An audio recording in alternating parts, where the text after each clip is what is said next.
Good morning, everyone.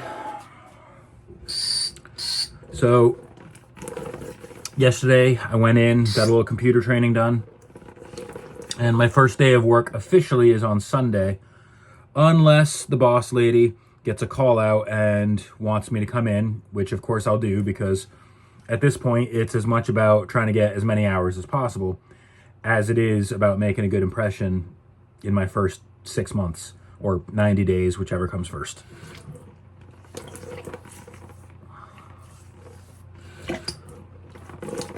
I mean, there's only so far my reputation as a hard-working Walmart employee can take me, you know? The prestige of Walmart will eventually wear out. And I'm going to have to prove my mettle.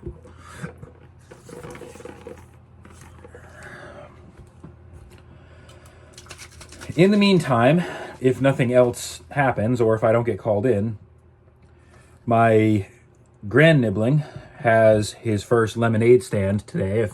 Assuming the weather holds, which I think it will. It doesn't look very cloudy out, although I haven't been outside. It does feel a lot cooler now, but he's going to have the lemonade stand in the evening when more people will be walking by their house. They do live in a relatively more rural area than I do, and I'm hoping that he gets lots of customers. His mother will be making the lemonade, of course, from scratch, using real lemons, and I think she said she was going to do blueberries. So my oldest Grandnibbling, he turns 8 this year, and I can't remember exactly if it was lemonade. It was another conversation I had with him about making something from scratch. Ice cream. So one of the places we visited in Gloucester was this ice cream place called Holy Cow, and it's expensive, but oh man, it was worth it.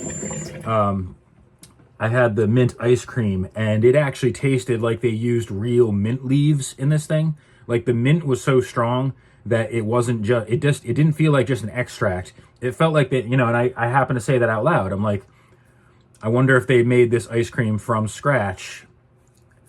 And my Grandnibbling, Ewan, he said, nobody makes anything from scratch. And I said, okay, what do you think ice cream is made from? And he said, milk and sugar. And I said, okay. So what do you mean? What do you think it means when I say make it from scratch? It means you make it from those ingredients as opposed to a mix. You know, and he's, like I said, he's going to be 8 years old soon. His understanding of how things work is still kind of kicking in. And it's acceptable for him because he's 8 years old. It's when adults need stuff like that explained to them that I start to lose patience.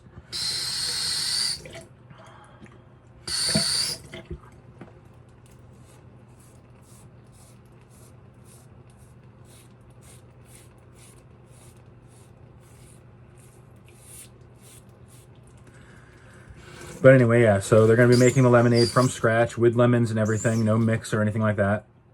And I'm looking forward to supporting his business endeavor. I'm going to try to make a little commercial so that his mom can put it on the Facebook page and put it on their church group and everything, so that way everybody knows when he has his lemonade stand. I figure she can post it whenever he's going to have it. That way people are aware of it. Like, oh, hey, cool, we'll swing by over there.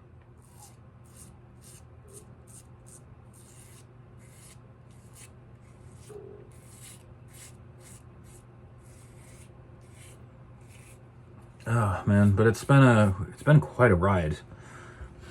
It's hard to believe it's not even a whole month yet. The full month has not gone by. Although it rained quite a bit yesterday. I mean, if you saw my ASMR videos, that storm got pretty intense last night, and the Walmart where I worked has quite a history of a leak. It has a pretty nasty leaking roof. The garden center alone has had an actual literal flood. And I spent so much of yesterday enjoying the rain from my nice porch and wishing that Walmart would lose all of its inventory in a massive flood. Because it's going to be a while before the grudge kind of wears off. As is, and I've made some compromises, as is, a video I was going to make, I have decided to hold off on because no matter what kind of aftercare I do to protect it, it could still be interpreted as something that I do not wish it to be interpreted as. And I can't afford any backlash right now or people twisting things around.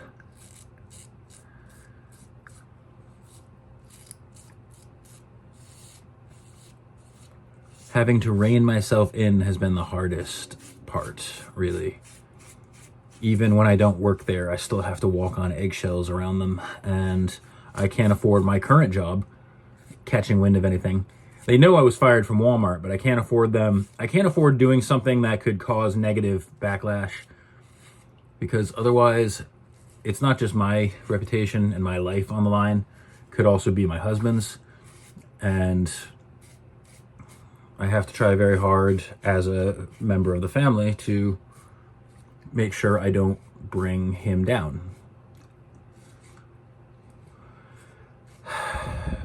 But the one thing that is going to be really hard is this job. So the one good thing about Walmart is that, at least in my store, time off was a lot easier to get.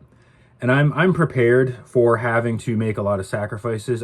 Once again, I hope that Michael is prepared for the times when I might have to cancel a family gathering. Like, I might not be, like, if we have a family gathering planned on a day that I have off and my boss needs somebody to cover, I might have to come in. And it's not because I want to work more than I want to spend time with the family. It's that this is the reality of somebody who works at this level. In retail or in food service, there's always that possibility that you're going to have to make a sacrifice or two, especially if you're trying to make ends meet. It's not even about sacrificing yourself for the job. Right now, I'm part-time and the job pays minimum wage. And so it's going to be kind of crucial that I take every hour that I can get. I'm not going to go out of my way to offer myself. Like, I'm not going to volunteer for shifts if I can avoid it. But if they call me in, if they get a call out and they say they need coverage, and my boss seems reasonable. She seems to understand, like, if I'm in another state and I simply won't get back on time, she seems to understand that. And that won't be an issue, at least as long as she's in charge of the store. Who knows? 2 years down the line, she could get replaced and the next manager might not be so understanding. I just have to roll with those punches. I am going to try like hell to put as much money away as possible, so that way if I do lose my job a second time, or if I have to leave again, I have that cushion to get me through a couple of years.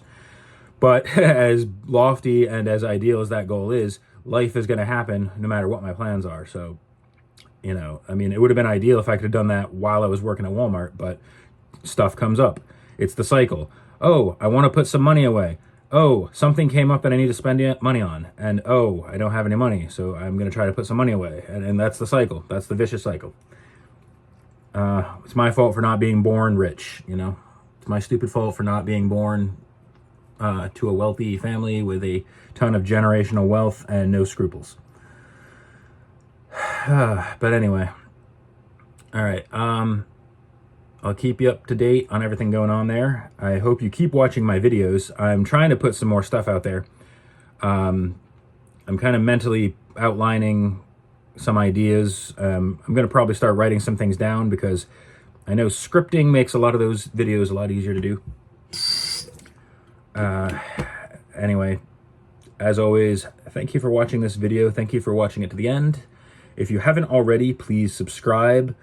If you please like the video, share it with a friend or on your social media. Have a great day, be safe, treat each other with dignity and respect.